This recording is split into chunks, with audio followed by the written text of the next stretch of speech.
যখন কোনো জিনিস অনেক কষ্ট করে পাওয়া যায় তখন সেই জিনিসের প্রতি মায়া ভালোবাসাটা অনেক পরিমাণে বেশি থাকে এবং সেই জিনিসের প্রতি যত্নটাও অনেক বেশি থাকে। তো হ্যালো এভরিওয়ান, আর এটা হলো আমার জীবনই বলতে পারো, কারণ এর মধ্যে কিন্তু আমার প্রাণ ভোমরাগুলো রয়েছে, যেগুলোকে ছাড়া আমি সম্পূর্ণরূপে বৃথা, যেগুলোকে ছাড়া আমি আমার জীবন সত্যি ভাবতে পারি না। আমাদের জীবনের মানুষগুলো যত ইম্পর্ট্যান্ট হয় এবং মানুষের গুরুত্বগুলো যত বেশি থাকে ততটা পরিমাণে ভ্যালুয়েবল কিন্তু আমার কাছে এই কাজের জিনিসগুলো, যে জিনিসগুলো ছাড়া আমি অর্পিতা, আমি নিজেকে কখনো ভাবতেই পারি না, কারণ আমি হয়তো তখন বেঁচেই থাকতে পারবো না যদি আমার এই জিনিসগুলো আমার কাছে না থাকে। তো এই জিনিসগুলো আমার সেই জিরো থেকে শুরু করা, যখন আমার কাছে কিচ্ছু ছিল না, একটু একটু করে আমার একটা একটা করে জিনিস আমার ভ্যানিটিতে অ্যাড হয়েছে। তো প্রত্যেকটা জিনিসই আমার কাছে খুব মূল্যবান, সেটা টিস্যু থেকে শুরু করে ভীষণ ভীষণ পরিমাণ ইম্পর্ট্যান্ট প্রত্যেকটা জিনিস। তো আমরা যখন কাজে যাই তার আগে আমাদের প্রোডাক্টগুলো গোছাই, তো সেই জিনিসগুলো কিভাবে রাখি আজকে সেই ভিডিওটা তোমাদের সাথে শেয়ার করব। তোমাদেরকে প্রথমে দেখেছিলাম টিস্যু, যেটা আমাদের কাজের জন্য খুবই ইম্পর্টেন্ট স্কিন প্রিপারেশন করার জন্য। আর এরকম দেখো ছোটো ছোটো বক্সে করে আমি রেখে দিই আমার প্রোডাক্টগুলো। আর যেহেতু এখন সামারে প্রোডাক্ট একটু বেশিই লাগে, কারণ সামারে ওয়াটারপ্রুফ মেকআপ করতে হয়, তো সেই জন্য সামারে প্রোডাক্টের জন্য অনেক ভ্যারিয়েশন হয় এবং সেই জিনিসগুলোকেই খুব ভালোভাবে ক্যারি করতে হয়। এবার আমার এত প্যালেট রয়েছে যে আমি কতগুলো বক্সে নেব জানি না, তো সেই জন্য এই বক্সের মধ্যে কয়েকটা প্যালেট ক্যারি করি। যখন ব্রাইট থাকে আমার কার্নিভাল প্যালেটটা ক্যারি করি, আদারওয়াইজ পার্টি মেকআপের ক্ষেত্রে আমার কাছে যে প্রেটিঅল সেট আর আরেকটা হচ্ছে আমার আই ম্যাজিকের একটা প্যালেট রয়েছে, সেই জিনিসগুলো ক্যারি করি। আর এই যে বক্সটা দেখছো, এই বক্সটার মধ্যে রয়েছে হচ্ছে আমার 1000টা লিপস্টিক, যে লিপস্টিকগুলো আমি শুকিয়ে গেলেও রেখে দিই, কারণ এগুলো আমার ফেলতে খুব মায়া লাগে। আর এখানে দেখো আমার ব্রাশ রয়েছে, ব্রাশের সেটগুলো রয়েছে, কারণ হচ্ছে আমি যে ব্রাশগুলো ইউজ করি মেনলি সেই ব্রাশগুলো এই বক্সটার মধ্যেই নিই। আর যখন আমি পার্লারে সাজাই বা আমার স্টুডেন্টরা প্র্যাকটিস করে, তো তখন এই বক্স থেকে বের করেই ওদেরকে আমি প্র্যাকটিস করতে দিই, আবার ওদের প্র্যাকটিস করার পর আবার এইভাবে গুছিয়ে রাখি। যেহেতু আমার একটা সাজানো রয়েছে, তো তার আগে আমি একটু দেখে নিচ্ছি যে আমার জিনিসগুলো ঠিকঠাক আমার ব্যাগে গোছানো আছে কি না, কারণ স্টুডেন্টদের প্র্যাকটিসের জন্য আমাকে অনেক প্রোডাক্ট বের করতে হয়, যেহেতু এখন সামার ওয়াটারপ্রুফ মেকআপ করতে হয়। তো স্প্রে করার জন্য এই বোতলটা আমি সবসময়, স্প্রে বোতলটা সবসময় আমি আমার ট্রলিতে রেখেই দিই। তো যেহেতু আমার কয়েকটা স্প্রে বোতল রয়েছে, সেগুলো পার্লারেই থাকে, তো এটা আমার খুব একটা লাগে না, সেই জন্য আমি এই স্প্রে বোতলটা আমি ট্রলিতেই রেখে দিই। আর পিএসসি হচ্ছে সবথেকে একটা ভালো প্রোডাক্ট, যেটা আমি আমার ওয়াটারপ্রুফ মেকআপ করার ক্ষেত্রে খুব বেশি ইম্পর্টেন্ট আমার কাছে। আর পিএসসি ফাউন্ডেশন ছাড়া তো আমি কিছুই ভাবতে পারি না, কারণ পিএসসি ফাউন্ডেশন আমার খুব ফেভারিট একটা ফাউন্ডেশন, যেটা আমার কাছে পুরো মাখন মনে হয়, যেটা দিয়ে কাজ করলে একবার যে কাজ করবে সে প্রেমে পড়ে যাবে সেই প্রোডাক্টের। তো মানে কি বলবো, এত ভালো লাগে আমার পিএসসি ফাউন্ডেশন দিয়ে কাজ করতে। তো এইবার চলো দেখে দিই স্কিন প্রিপারেশনের জন্য এবং সামারের স্কিন প্রিপারেশনের জন্য আমি কয়েকটা নতুন প্রোডাক্ট কিনেছি, সেগুলোই ব্যাগে একটু গুছিয়ে নিচ্ছিলাম। তো সেগুলোই তোমাদেরকে দেখাবো, কি কি আমি জিনিস নিয়ে যাব একটা ক্লায়েন্টের বাড়িতে, তো সেগুলোই তোমাদেরকে দেখাই। দেখো এই 3টে টোনারই আমি নতুন কিনেছি। রিকোডের এই গ্রিপ টোনারটা তোমরা জানো সবাই খুব ভালো বলছে, ট্রেন্ডিং একটা প্রোডাক্ট, তো সেই জন্য আমিও আমার ভ্যানিটিতে নিয়ে নিয়েছি। আর লাভ আর্থের এই টোনারটাও ভীষণ ভালো, আর ওই প্লিক্সের ওই টোনারটাও নিয়েছি। ওটা আমার খুব ভালো লাগে, কারণ হচ্ছে একটা ওয়াটার বেস একটা এফেক্ট দেয়। আর আমরা জানি ওয়াটারপ্রুফ মেকআপ করার জন্য অয়েল ফ্রি প্রোডাক্ট খুব ইম্পর্টেন্ট, তো অয়েল ফ্রি প্রোডাক্টের জন্য এটা আমি ইউজ করি। আর এই যে গ্রিপ প্রাইমারটা রয়েছে, এই গ্রিপ প্রাইমারটা তো খুব ইম্পর্টেন্ট, আমি মানে খুব ভালো একটা প্রোডাক্ট, আমি এখনও সেভাবে ইউজ করিনি, একটা ব্রাইডের ক্ষেত্রে ইউজ করেছি, বাট খুব ভালো রিভিউ রয়েছে। আর এই ম্যাটিফাইং স্প্রেটা দেখো আমি আগের বছর কিনেছিলাম, একটুখানি রয়েছে।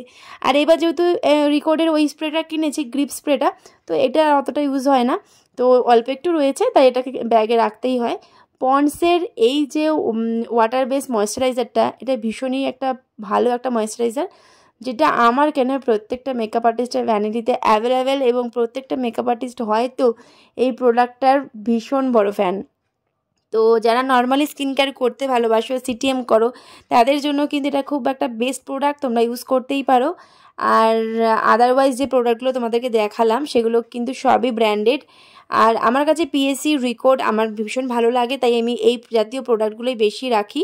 আর যে জিনিসগুলো রাখি সেগুলো কিন্তু সবগুলোই প্রফেশনাল প্রোডাক্ট। তো এই বক্সটার মধ্যে স্কিন কেয়ার প্রোডাক্টগুলো রাখা হয় যাতে আমার খুঁজতে সুবিধা হয়। আর হচ্ছে বাকি জিনিসগুলো দেখো ফাউন্ডেশন জাতীয় জিনিসগুলো আমি এটার মধ্যে রাখি। ফরএভার 52 কম্প্যাক্টটা আর হচ্ছে মেবলিনের কম্প্যাক্ট, আর রয়েছে ম্যাকের কম্প্যাক্ট, আর হোজোর দুটো হাইলাইটার রয়েছে আমার কাছে।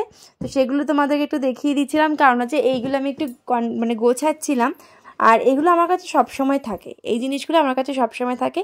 ম্যাকের কম্প্যাক্ট রয়েছে আর ম্যাকের ওডারলিং আমার কাছে হাইলাইটারটাও রয়েছে। তো এই দুটো জিনিস হচ্ছে আমার কাছে খুব আবেগের একটা প্রোডাক্ট। মানে কি বলবো, কিছু প্রোডাক্ট থাকে না যেগুলো কিনতে প্রচুর এফোর্ট লাগে, মানে অনেক কষ্ট করে আমি সেই প্রোডাক্টগুলো কিনেছি। সেই প্রোডাক্টগুলো কিনতে যে আমার কতটা পরিমাণে কষ্ট হয়েছিল সেটা হয়তো আমি আজীবনই ভুলতে পারবো না। কারণ হচ্ছে এই প্রোডাক্টগুলো কিনতে আমি 2 দিন, আমার মনে আছে যখন আমি একটা ম্যাকের ক্লায়েন্ট পেয়েছিলাম, এই প্রোডাক্টগুলো কিনতে আমি 2 দিন আমি সাউথ সিটি মলে গিয়েছিলাম, কিন্তু অ্যাভেলেবেল পাইনি। মানে যে ফাউন্ডেশনটা নেব, মানে যে শেডটা নেব, যে হাইলাইটারটা নেব, সেটা অ্যাভেলেবেল পাইনি। একবার তো গিয়ে পেমেন্ট করতে পারছিলাম না। তো প্রচণ্ড হ্যারাসমেন্ট হতে হয়েছিল ম্যাকের প্রোডাক্ট কেনার সময়, কারণ তখন সত্যি পয়সা কথা চিন্তা করতাম, ভীষণভাবে ভাবতাম যে কিভাবে আমি কাজগুলো করব, কিভাবে মানে কিভাবে প্রোডাক্টগুলো কিনবো, সেই চিন্তাগুলো করতাম। তো যাই হোক, হঠাৎভাবে করেই একবার নাইকাতে একটু অফার পেয়েছিলাম, তো নাইকা থেকে পার্সেল অর্ডার করে দিই, তারপরে সেগুলো আমার কাছে চলে আসে। তো সেই জন্য জিনিসগুলো আমি খুব যত্ন করে রাখি, খুব ভালো লাগে। ম্যাক দিয়ে এখন খুব একটা কেউ ক্লায়েন্টরা সাজতে চায় না, বাট প্রত্যেকটা মেকআপ আর্টিস্টের কাছে কিন্তু রাখতে হয়। তারপরে হুডা রয়েছে, হুডাও ভীষণ ভালো একটা প্রোডাক্ট, বাট সবসময় ক্যারি করি না। কারণ হচ্ছে হুডা যদি সবসময় ক্যারি করা হয় তাহলে কন্টেন্টটা নষ্ট হয়ে যেতে পারে, কারণ হুডাটা সবসময় সব ক্লায়েন্টরা করে না, আর যারা করে তারা আগে থেকেই বুকিং করে রাখে, তখন ক্যারি করা হয়। যেহেতু পার্টি মেকআপ, সো সেই জন্যই ওই জিনিসগুলো আমার প্রয়োজন নেই, তাই আমি পার্টি মেকআপের প্রোডাক্টগুলোই ক্যারি করছি, সেগুলোই তোমাদেরকে একটু দেখিয়ে দিচ্ছি আর গুছিয়ে নিচ্ছি। মাঝে দেখিয়েছিলাম তোমাদেরকে ইংলটের একটা লাইনার, ইংলটের লাইনার তোমরা জানো যে কতটা ভালো, ইংলটের কাজল আর কি, কাজল প্লাস লাইনার। তো ভীষণই ভালো একটা প্রোডাক্ট, আর সেটা আমার কাছে রয়েছে, যেটা ইংলট।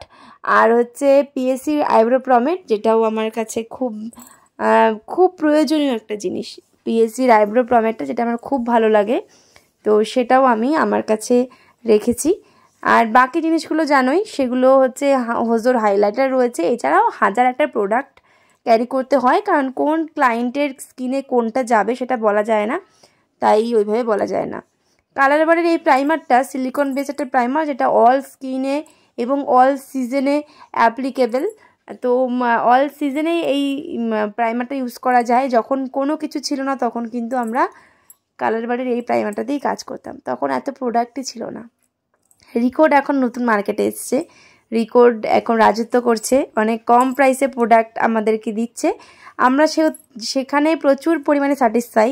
কিন্তু একটা সময় কিন্তু আমার কাছে কেন, কোনো মেকআপ আর্টিস্টই এই প্রোডাক্টগুলো কিনতে পারতো না, কারণ অ্যাভেলেবেলই থাকতো না। তো যাই হোক, এবার এইভাবে সুন্দরভাবে কিন্তু আমি প্যাকেজিংটা করে নিচ্ছি। শুধু তো মেকআপের প্রোডাক্ট নিলে হবে না, তার সাথে সাথে হেয়ারের প্রোডাক্টও নিতে হবে, এই হেয়ারের জিনিসগুলোকেও গুছিয়ে রাখতে হবে।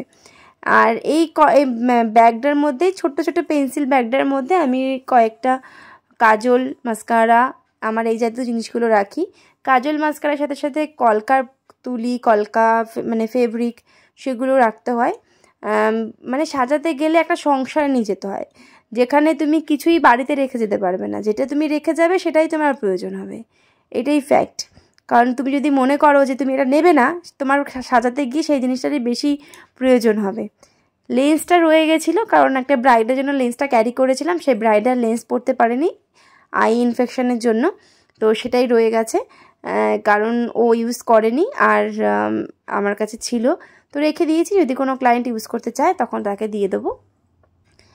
আর তো থাকেই যা যা জানো, টিস্যু থাকে, কয়েকটা টিপের সেট রাখতে হয়, আর এইভাবে জিনিসপত্র গুছিয়ে রাখি। কারণ হচ্ছে প্রত্যেকটা ডেটের আগে এইভাবেই আমাদের প্যাকিং করে রাখতে হয়, কারণ প্রত্যেকের প্রোডাক্ট আলাদা হয়। সেই প্রোডাক্টগুলো যখন আমরা ব্যাগের ভেতরে ঢোকাই তখন আমাদের মাথা এবং মাইন্ড দুটোই ঠিক রাখতে হয়, না হলে মুশকিল। কারণ কোনো একটা জিনিস যদি ভুলে যাই তাহলে সেখানে গিয়ে আমার সেই জিনিসটা আর পাবো না। তো দেখো আমার ব্যাগ কমপ্লিট গোছানো। তো এই ব্যাগটা গোছানোর পর আমাকে গোছাতে হবে হচ্ছে হেয়ারের ব্যাগটা। চলো দেখে নিই যে হেয়ারের ব্যাগে আমি কি কি ঢোকাতে হবে। আর হেয়ারের কাজের জন্য কিন্তু মোস্ট ইম্পর্টেন্ট হচ্ছে এই জিনিসগুলো যেগুলো দেখছো, এগুলো আমি বাঞ্চ কিনে রাখি। অনেকগুলো বান্ডিল করে কিনে রাখি যাতে আমাকে বারবার কলকাতা যেতে না হয়। তো সেই জিনিসগুলোই আমার কাছে রাখা থাকে, আর এই জিনিসগুলোই আমাকে গুছিয়ে রাখতে হবে হেয়ারের ব্যাগে, কারণ আমার হেয়ারের কাজ ছিল মাঝে কয়েকটা, তো হেয়ারের কাজগুলোর জন্য আমাকে এগুলো ক্যারি করতে হতোই। তো সেই জন্যই আমি এই জিনিসগুলো গুছিয়ে নিচ্ছি। আর কি কি লাগবে সেগুলো দেখো, মেশিনগুলো তো সবই আমাকে নিতে হবে, কারণ মেশিনগুলো ছাড়া হেয়ারের কাজ করা ডিফিকাল্ট। মেশিন আমাকে নিতেই হবে, আর একটা মেশিন নয়, দেখো কতগুলো মেশিন রয়েছে। আর এইখানে তুমি 3টে দেখছো, ব্যাগের ভেতরে আরও 4-5টা রয়েছে, টোটাল কিন্তু 7-8টা মেশিন ক্যারি করতে হয়। তার সাথে হেয়ারের জিনিস দেখো, এই বক্সের মধ্যে সমস্ত ক্লিপ, কাটা, সেফটি পিন, ববি পিন এসব রাখতে হয়। আর অনেক ক্লায়েন্টের সাথে যেমন ডিল থাকে, যদি ক্লায়েন্টের সাথে ডিল থাকে যে আমি তাকে সব কিছু প্রোভাইড করব, তখন আমাকে এগুলো নিয়ে যেতে হয়। বিশেষ করে ব্রাইডদেরকে আমরা প্রোভাইড করি। পার্টি মেকআপের ক্ষেত্রে যদি কম বাজেটের পার্টি মেকআপ হয় তখন আমরা দিই না, ক্লায়েন্টকে বলি কিনে রাখতে। তো ক্লায়েন্ট কিছুটা কিনে রাখে, কিছুটা আবার দিতেও হয়, তো আমাদেরকে ক্যারি করতেই হয়। তো সেই জন্যই আমি কিছুটা রেখে দিচ্ছি নিজের কাছে, যাতে আমার কাজ করার সময় কোনো রকম সমস্যা না হয়। ব্যাগগুলো দেখে যতটা তোমাদের ইজি মনে হচ্ছে, ক্যারি করা কিন্তু ততটাও ইজি নয়। ক্যারি করতে ভীষণ পরিমাণে কষ্ট হয়। যদি তোমরা একদিন ব্যাগগুলো ধরে দেখো যে কতটা পরিমাণে ভারী থাকে, তাহলে হয়তো তোমরা বুঝতে পারবে যে পাবলিক ট্রান্সপোর্ট ইউজ করে যখন আমরা একটা ক্লায়েন্টের লোকেশান থেকে আরেকটা ক্লায়েন্টের লোকেশানে যাই, তখন কতটা পরিমাণে কষ্ট হয়। যদি আমার লোকেশানে কাজ থাকে বা আমার আশেপাশে কাজ থাকে, আমি তো স্কুটি নিয়েই চলে যাই, তখন আমার ক্যারি করতে কষ্ট হয় না। কিন্তু যদি আমার লোকেশান থেকে একটু দূরে কাজ থাকে, যখন আমি পাবলিক ট্রান্সপোর্ট ইউজ করে কাজে যাই, তখন আমার ভীষণ পরিমাণে ব্যাক পেইন হয়। কারণ দুটো ব্যাগ দেখছো সম পরিমাণ ভারী, ট্রলিটা দেখছো, শুধু ট্রলির মধ্যে আমার কাজের জিনিসগুলো ঢোকানো যায় না, সমস্ত কাজের জিনিসগুলো ঢোকানো যায় না। এই যে ক্লিপ কাটাগুলো দেখছো, এইগুলো যে কতগুলো নিতে হচ্ছে, এগুলোরও কিন্তু একটা ওয়েট রয়েছে। তাই প্রত্যেকটা একটু একটু করে নিতে নিতেই ব্যাগের পরিমাণটা দ্বিগুণ হয়ে যায়। এইখানে দেখো, এই জিনিসগুলো যখন আমি ব্যাগে ঢোকাবো, ব্যাগটা কতটা যে পরিমাণ ভারী হয়ে যাবে তোমাদেরকে বলে বোঝাতে পারবো না। আর এই ব্যাগটা ক্যারি করতে যে কতটা কষ্ট, সেটা যদি ব্যাগটা তোমরা কখনো না ধরো সেটা বুঝতে পারবে না। তো যাই হোক, এইভাবেই আমাদের কাজ করতে হয়। যদি লোকেশান থেকে দূরে হয়, দূরে ব্রাইড থাকে বা দূরের ক্লায়েন্ট হয়, তখন আমাদেরকে পাবলিক ট্রান্সপোর্ট ইউজ করতেই হয়, কারণ ক্যাব বা পার্সোনাল গাড়ি করে যাওয়া সম্ভব না। সেই জায়গাটা এখনও অর্জন করতে পারিনি। যদি কখনো অর্জন করতে পারি, তখন হয়তো পার্সোনাল গাড়ি করে যাওয়া যাবে। সেই দিনটার অপেক্ষায় থাকলাম। তোমরা যদি ভালোবাসা দাও, আশীর্বাদ করো, তাহলে একদিন সেটা সম্ভব হবে। এই দেখো, তোমাদের সাথে কথা বলতে বলতে আমার সাজানোর দুটো ব্যাগে কিন্তু গোছানো কমপ্লিট। ট্রলিটা রয়েছে, আর হেয়ারের জিনিসগুলো এই ব্যাগটার মধ্যেই আমি নিই। দুটো ব্যাগ মোটামুটি কমপ্লিট। তো এইবার কাজে যাওয়ার অপেক্ষা।